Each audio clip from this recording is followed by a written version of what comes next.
What is going on, Amazon France, with these interesting listings that you guys are pulling out? Days Gone first, and now Persona 5 Royal. Somebody's got some explaining to do. Did you guys just decide to wake up and make PC gamers' day? Because while Days Gone isn't an incredible game coming to PC, if it does end up coming to PC, there was an Amazon France listing, as I covered in the last video. A Persona 5 Royal coming to PC? Okay, that's a major release, and now that has been listed for PC as well on Amazon France. I don't know who's in charge of the listings over on Amazon France, but you've got some splaining to do, and also, let me circle back to the point that Horizon Zero Dawn was listed on Amazon France as well, and when there was smoke, there was fire with that. However, it hasn't always been completely 100 with Amazon France, and we'll talk a little bit about that. I'll also go over the Humble 2K Game Together bundle that is really good. However, what's really good about it is the $1 tier, and I do think you guys should pick that up if you don't own some of those games. We'll talk that in just a little bit.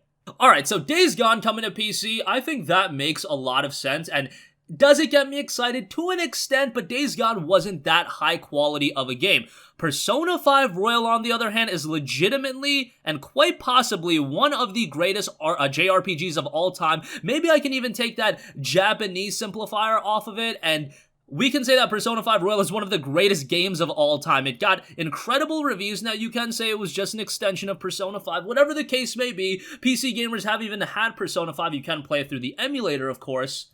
That being the RPCS3 emulator, but no official release, and Persona 5 Royal specifically coming to PC makes a lot of sense because I'm sure that people over at Atlas Sega, they realize, hey, to win over the people that played Persona 5 through an emulator, we'll give them Persona 5 Royal, and that does add a legitimately significant amount of content. Now, I would just imagine that would be the case as well, but Atlas did release Catherine right before Catherine Full Body came out, and that didn't make a lot of sense. Nonetheless, Persona 5 Royal would be a huge coup for PC. And I'm starting to get a little bit skeptical about these listings. Okay, so Horizon, I just thought because that came true, it makes a lot of sense that Days Gone is going to come true as well, especially because Sony has been open in the sense that they're willing to bring their games over to PC, but maybe that's not the case because if you go back about 5-6 years ago, Amazon France also did have a listing for Bloodborne coming to PC, and who knows, maybe they were playing 4D chess and they knew it was happening all this time and it will happen in 2020, 2021. I don't think that's necessarily the case. Persona 5 Royal to me seems a little bit more unlikely just because Atlas hasn't been that committed to PC, at least PC releases, because they did bring Catherine over last year. However, since then, we haven't gotten any major Atlas games on PC. However, Atlas also was acquired by Sega. I believe that's how it worked, and Sega is a little bit more committed to PC gaming than Atlas ever was. It seemed like for a while Atlas wasn't completely high on PC gaming, but hey, if Sega wants something to happen, Sega is gonna make it happen, and Sega games have been selling pretty well on PC. Games in general have been selling pretty well on PC, and if you don't see the avenue for Persona 5 Royal making a lot of money on PC, then you're probably out to lunch on that one. But also interesting, people over on the Nintendo Switch have been asking for a Persona 5 Royal release for the longest time, and they kept getting teased it, and then they just got Persona 5 Scramble, and who really wanted that? I mean, that game looks okay, but Switch players really wanted Persona 5 Royal, and I do believe that P5R would sell incredibly well on the Nintendo Switch, and if Persona 5 Royal happened on PC before it happened on Nintendo Switch, I think there would be a lot of upset Switch gamers, and that would be a little bit unfortunate. Nonetheless, P5R really should be on every platform, again, as one of the greatest JRPGs of all time, one of the greatest games of all time. I want as many people to play that game as possible, and it's a fantastic RPG, maybe a little bit too quirky and zany for those of you that have never played Japanese RPGs, but this game coming to PC would be absolutely incredible, and one of those games that I would be willing to spend $60 on just to support Persona 5 on PC, as long as it's a good port, as long as all of the content is there, that's a game I would be incredibly excited for. So let's see this play out. Days Gone is something that I thought was completely believable. Persona 5 Royal happening on the same day as Days Gone. Now I'm a little bit more skeptical about both games, but we just saw it with Horizon Zero Dawn. Amazon listed Horizon Zero Dawn for Windows, and then that came to fruition. That'll be coming out this summer, but now I just don't know about it. I'm gonna cross my finger, I'm gonna hope for the best, and I'm sure you guys are doing the same, but if we get P5R and Days Gone this year on PC and Horizon Zero Dawn, my god, what a year for PC gaming. I think you could legitimately mark 2020 at that point as the greatest year in PC gaming history, because not only that, you're talking Cyberpunk 2077, you're talking about Mount Blade 2. This year has just been absolutely stacked, and hey, we don't know if this is actually gonna happen.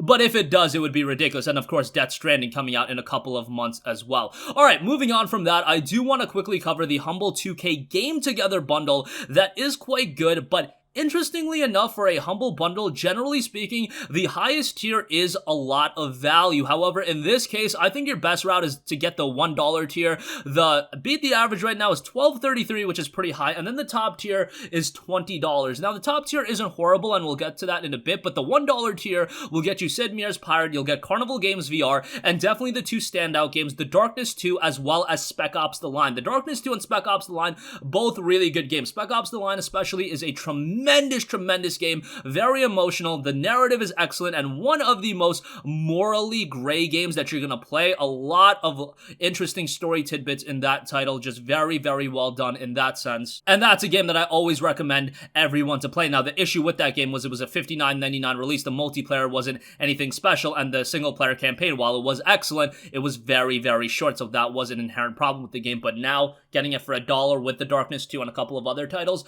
that is really good. Alright, the beat the average is $12.33. You'll get Sid Meier's Civilization 3 Complete, BioShock the Collection, which is definitely really good for this price point. You'll also get NBA 2K Playgrounds 2 on the Golf Club 2019 featuring PGA Tour. Look, if you don't have BioShock the Collection and you want to get that, $12 is pretty good. Outside of that, that tier doesn't do anything for me. I'm not a big Civilization guy, but hey, Civilization 3 I've heard really good things about, so that's something to note as well. The $20 or more tier is a little bit I don't really know about this one, just because two of the top games that they're giving out are NBA 2K20, atrocious, WWE 2K20, even more atrocious. Then you've got XCOM Enemy Unknown Complete Edition, which is fantastic, and then you've got Borderlands The Handsome Collection and Borderlands Game of the Year Enhanced. So those are pretty good. I imagine a lot of you guys already have the Borderlands games. I imagine that those are pretty more regularly owned than, let's say, Spec Ops The Line or The Darkness 2, but what do I know? Again, I think that $1 tier is fantastic. Outside of that, the $12 tier doesn't really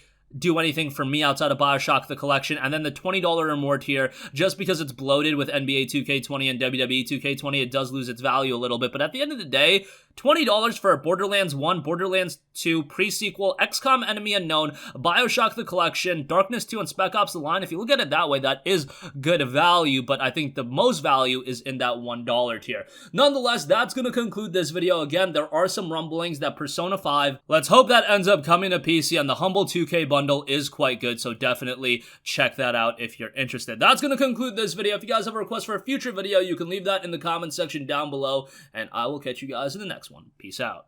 Hey, what's going on, guys? Mush here again. Hope you enjoyed the video. As you guys might know, YouTube's notification system is sometimes a little bit wonky, even if you're subscribed to the channel. Maybe you're not abundantly aware that I uploaded a video. To remedy that situation, make sure you hit the bell notification button. This way, whenever I upload a new video, and I try to upload as consistently as possible, you will be notified directly of the upload, and you can watch it as soon as it goes live. I would really appreciate it if you guys hit that button, so you can stay up to date with all of the content I'm posting. But as always, guys, thanks for watching, and I'll catch you guys in the next one. Peace out.